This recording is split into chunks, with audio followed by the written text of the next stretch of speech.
ದುಡಿದು ತಿನ್ನುವುದು ತಪ್ಪಲ್ಲ.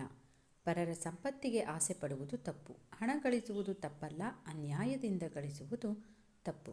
ಸಿರಿತನ ಅನುಭವಿಸುವುದು ತಪ್ಪಲ್ಲ, ಶ್ರಮದ ದುಡಿಮೆಯನ್ನು ಮರೆಯುವುದು ತಪ್ಪು.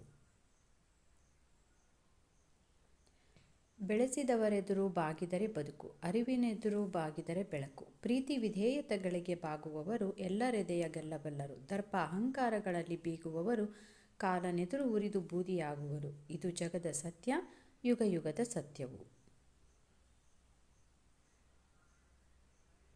ಯಾರಾದರೂ ನಿಮ್ಮನ್ನು ತುಳಿದು ನೆಲಸಮ ಮಾಡಬೇಕೆಂದು ಯತ್ನಿಸಿದಾಗ ಚಿಂತಿಸಿದಿರಿ. ಭೂಮಿಯಲ್ಲಿ ಹೂತ ಬೀಜವೇ ಮುಂದೊಮ್ಮೆ ಹೆಮ್ಮರವಾಗಿ ಬೆಳೆಯೋದು. ಆತ್ಮಸ್ಥೈರ್ಯವೆಂಬುದು ಗೊಬ್ಬರವಾಗಬೇಕು. ಆಗ ನಿಮ್ಮ ಬೆಳವಣಿಗೆಯನ್ನು ತಡೆಯಲು ಯಾವ ಕ್ರಿಮಿಕೀಟಗಳಿಂದಲೂ ಸಾಧ್ಯವಿಲ್ಲ.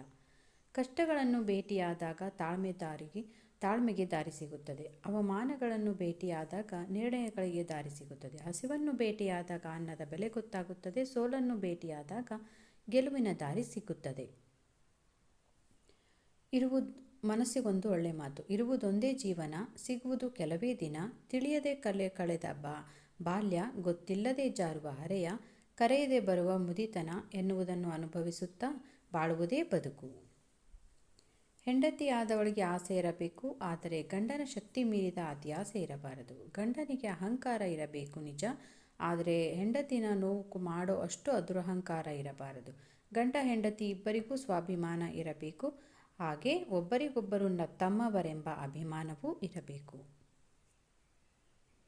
ದುಡ್ಡೇ ದೊಡ್ಡದು ಅಂದುಕೊಂಡರೆ ನೀನು ಶ್ರೀಮಂತ. ಪ್ರೀತಿ ನೆಮ್ಮದಿನೇ ದೊಡ್ಡದು ಅಂದುಕೊಂಡರೆ ನೀನು ಹೃದಯವಂತ. ನನಗಿಂತ ಹೆಚ್ಚಾಗಿ ನಿನ್ನನ್ನು ಯಾರೂ ಪ್ರೀತಿಸುವುದಿಲ್ಲ ಅಂತ ನಾನು ಹೇಳಲ್ಲ. ಆದರೆ ನನ್ನ ಹಾಗೆ ಪ್ರತಿಕ್ಷಣ ನಿನ್ನ ಬಗ್ಗೆನೇ ಯೋಚಿಸೋರು ಯಾರೂ ಸಿಗಲ್ಲ ಎಂದು ಹೇಳಬಲ್ಲೆ. ನಾನು ಚೆನ್ನಾಗಿರಬೇಕು ಎಂದವನು ಚೆನ್ನಾಗಿಯೇ ಇರುತ್ತಾನೆ. ನನ್ನವರು ಚೆನ್ನಾಗಿರಬೇಕು ಎಂದವನು ಮಾತ್ರ ಕೊರಗುತ್ತಾ ಇರುತ್ತಾನೆ. ಜೀವನದಲ್ಲಿ ಕಷ್ಟಗಳು ಹೆಚ್ಚಾದಾಗ ಒಂದು ಕ್ಷಣ ಕನ್ನಡಿಯ ಮುಂದೆ ನಿಂತು ಬಿಡಿ.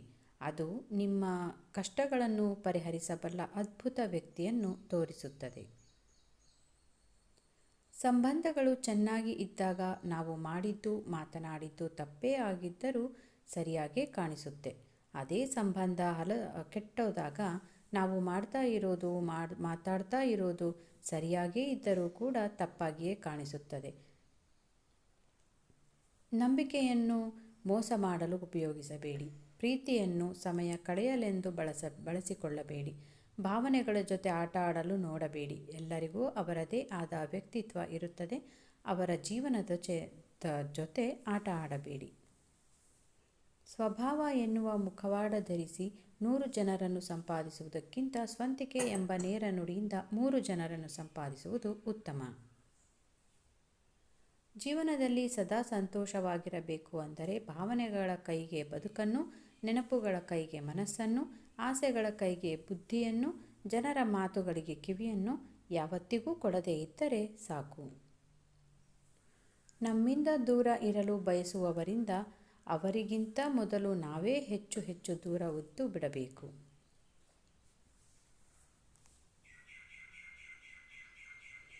ನಮ್ಮನ್ನು ದೂರ ಮಾಡುತ್ತಾ ಇದ್ದಾರೆ ಅಂದರೆ ಅವರಿಗೆ ಇನ್ನೊಬ್ಬರು ಹತ್ತಿರವಾಗಿದ್ದಾರೆ ಎಂದರ್ಥ.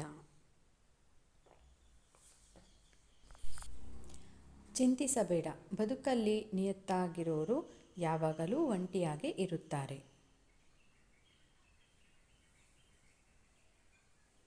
ಸ್ನೇಹ ಅಂತ ಹೋದರೆ ನಂಬಿಕೆಗಳ ಕೊಲೆ. ಪ್ರೀತಿ ಅಂತ ಹೋದರೆ ಹೃದಯಗಳ ಕೊಲೆ. ಸಂಬಂಧ ಅಂತ ಹೋದರೆ ಭಾವನೆಗಳ ಕೊಲೆ.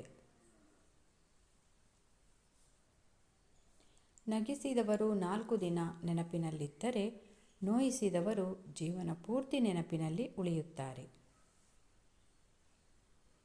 ನಾನೇನೂ ಸ್ವಾರ್ಥಿಯಲ್ಲ, ನಾನೇ ಹೆಚ್ಚು ಅನ್ನೋ ಜಂಭನೂ ನನಗಿಲ್ಲ. ನನ್ನ ಅವಶ್ಯಕತೆ ಇಲ್ಲದ ಕೆಲವು ಜನಗಳಿಂದ ನಾ ದೂರ ಇರ್ತೀನಿ ಅಷ್ಟೇ. ಪೆಟ್ಟು ಕೊಟ್ಟವರಿಗೆ ಮರುಪೆಟ್ಟು ಕೊಡಲು ನೀವು ಯಾರು? ಪಟ್ಟು ಹಿಡಿಯದೆ ದುಪ್ಪಟ್ಟು ಪೆಟ್ಟು ಕೊಡಲು ಮೇಲೊಬ್ಬ ಇಲ್ಲವೇ? ನನ್ನ ಅನುಭವ, ಕಾಡುವ ಬಡತನ ನಾಳೆ ಹೋಗಬಹುದು, ಇಲ್ಲದ ಸಿರಿತನ ಮುಂದೆ ಬರಬಹುದು. ಆದರೆ ಒಮ್ಮೆ ಕಳೆದುಕೊಂಡ ನಂಬಿಕೆ, ವಿಶ್ವಾಸ, ಪ್ರೀತಿ ಮತ್ತೆ ಬರಲು ಸಾಧ್ಯವಿಲ್ಲ. ಬಾಗುವುದರಿಂದ ಸಂಬಂಧ ಉಳಿಯುವುದಾದರೆ ಬಾಗಿಬಿಡು. ಆದರೆ ಪ್ರತಿ ಬಾರಿಯೂ ನೀನೇ ಬಾಗುವುದಾದರೆ ಬಾಗುವುದನ್ನೇ ಬಿಡು. ಸಂಬಂಧ ಎನ್ನುವುದು ಹೃದಯದಿಂದ ಕೂಡಿರಬೇಕೇ ಹೊರತು ಅವಶ್ಯಕತೆಯಿಂದಲ್ಲ. ನೀನು ಯಾವತ್ತಿಗೂ ನೀನಾಗಿರು. ಬೇರೆಯವರಿಗೆ ಇಷ್ಟ ಆಗಿಲ್ಲ ಅಂದರೆ ಅದು ಅವರ ಸಮಸ್ಯೆ, ನಿನ್ನ ಸಮಸ್ಯೆಯಲ್ಲ. ಮನುಷ್ಯ ಮತ್ತು ಪ್ರಾಣಿಗಳಿಗಿರುವ ವ್ಯತ್ಯಾಸ. ಸಾಸಿವೆಯಷ್ಟು ಪ್ರೀತಿ ಕೊಟ್ಟರೆ ಬೆಟ್ಟದಷ್ಟು ಪ್ರೀತಿ ಕೊಡುವವು ಮೂಕ ಪ್ರಾಣಿಗಳು. ಬೆಟ್ಟದಷ್ಟು ಪ್ರೀತಿ ಕೊಟ್ಟರೆ ಸಮುದ್ರದಷ್ಟು ನೋವನ್ನು ಕೊಡುವವರು ಮನುಷ್ಯರು. ಒಳ್ಳೆಯವರಿಗೆ ಇರುವಷ್ಟು ಶತ್ರುಗಳು ಕೆಟ್ಟವರಿಗೆ ಇರಲ್ಲ. ಕೆಟ್ಟವರಿಗೆ ಇರುವಷ್ಟು ಮಿತ್ರರು ಒಳ್ಳೆಯವರಿಗೆ ಇರಲ್ಲ. ನಾವಿಲ್ಲಿ ಕೊಟ್ಟ ಮಾಹಿತಿ ಇಷ್ಟವಾದಲ್ಲಿ ಪ್ಲೀಸ್ ಲೈಕ್ ಮಾಡಿ, ಶೇರ್ ಮಾಡಿ, ಸಬ್ಸ್ಕ್ರೈಬ್ ಮಾಡಿ. ಕನ್ನಡಿಗರನ್ನು ಬೆಳೆಸಿ. ಧನ್ಯವಾದಗಳು.